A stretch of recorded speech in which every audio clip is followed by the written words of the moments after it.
Hi, I bloody love this album, and I'll tell you what, I love it even more now that I've seen One Hand Clapping, the documentary. Well, I can tell you it was a pretty shitty night last night in terms of the weather, but Rob, a very good friend of mine, and we journeyed to a local bijou theatre to watch One Hand Clapping, and I'm very glad that we did. So this album has got certain tracks and features performances that are not in the documentary, but likewise there are things in the documentary that aren't on the LP. The whole of side 3 and side 4 do not feature in the documentary, but that's not to say that there's not some great stuff. It really just demonstrated exactly how good a band Wings were at the time.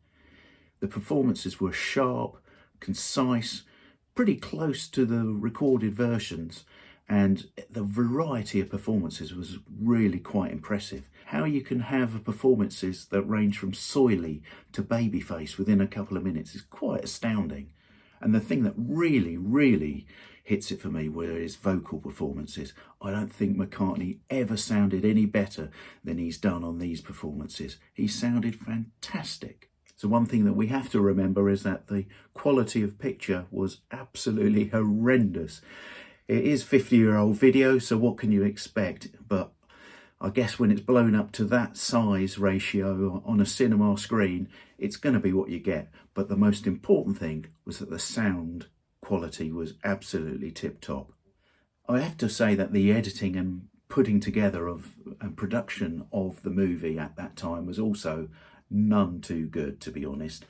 I found it quite frustrating in parts that some of the songs you were just getting into a really tight performance and watching a performance, and then it would cut to an interview. It would have been good to have had those uninterrupted, but hey, that's just a small niggle, to be honest. So what was on screen and available to see, even though a little bit fuzzy, was the essence of Wings, particularly the vocals of Linda and Denny, always in the background supporting Paul. The musicianship was also really good. Jimmy McCulloch was really red hot on guitar, and Jeff Britton was, I think, a revelation, to be honest. His drums were really hard hitting, and I was really impressed with his drumming. For some of that kickboxing stuff, was that necessary?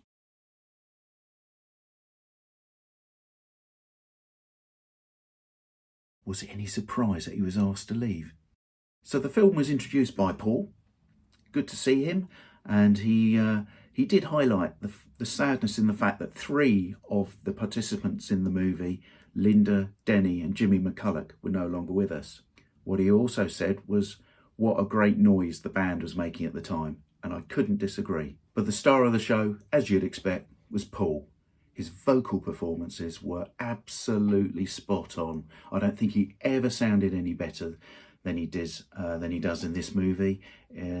Ranging from soily to babyface, he could at that time sing the phone directory and it would sound amazing. What we can't ignore that there are 2 sides on the LP that do not feature in the movie. So we are missing quite a few tracks. We're missing Let Me Roll It, Blue Moon of Kentucky, Power Cut, Love Me Baby, Let It Be, Long and Winding Road and Lady Madonna, as well as Junior's Farm, Sally G, Tomorrow, Go Now, would have been great to have had a feature from Denny, Wildlife and Hi Hi Hi. But what we did get as a bonus were the backyard sessions. So Paul appears at the end of One Hand Clapping and tells us to stick around for the backyard sessions. This was a movie which is really an addendum to One Hand Clapping, featuring Paul just solo in the back garden of the Abbey Road studios. These were quite simply fabulous.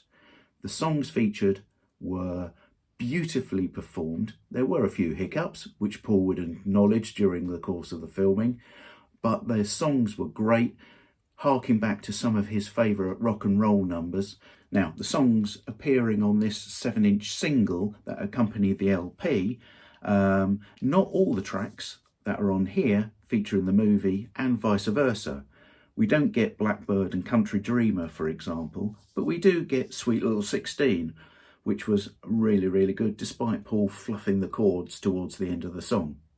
So I know that a lot of fans are frustrated with the lack of archive material coming out, particularly London Town and Back to the Egg, I think getting packages like this and the accompanying movie more than make up for it. This, I think, is as good as Wings ever sounded. So I'd thoroughly recommend that you try and get to see this movie at a theatre near you. If you do, then let me know what your thoughts are.